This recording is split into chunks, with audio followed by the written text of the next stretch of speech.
নমস্কার বন্ধুরা, আমি শিখা বসু। আপনাদের সবাইকে আমার আন্তরিক শুভেচ্ছা জানিয়ে আমার স্বরচিত কবিতা পাঠ শুরু করছি। আজ দীর্ঘদিন পর আবার শুরু করছি আমার এই কবিতা পাঠ দিয়ে। আশা করি আগের মতোই আপনারা আমার চ্যানেলটিকে ভালোবাসবেন এবং অবশ্যই সাবস্ক্রাইব করবেন যারা এখনও পর্যন্ত করেননি তারা, আর লাইক এবং কমেন্টস অবশ্যই দেবেন। শুরু করছি আমার আজকের স্বরচিত কবিতা পাঠ। দাদা, শিখা বসু।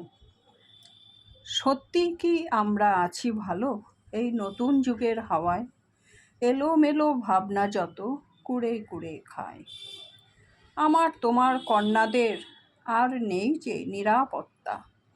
নতুন হাওয়ায় দাদাগিরির এক নতুন অস্থিরতা। মতলববাজ এই দাদাদের পারেনি চিনতে তারা।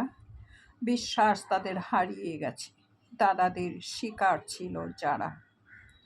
ক্রোধের আগুনে জ্বলছে আজ শান্ত বনের দল। হানতে আঘাত দানব কোলে আনছে মনে বল। এই দাদারা সন্ডাগুন্ডা, চালাক অতিশয়। নরম মাটির পরেই শুধু কঠিন আঁচড় বসায়।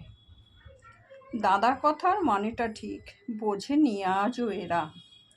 বিশ্বাস আর নিরাপত্তার এক মায়া জালে ঘেরা। অদ্ভুত এক স্নেহের পরশ, যায় না কিছুই দেখা। দুঃখ পেলেও হবেই মনে, আছে তো পাশে দাদা। ধন্যবাদ।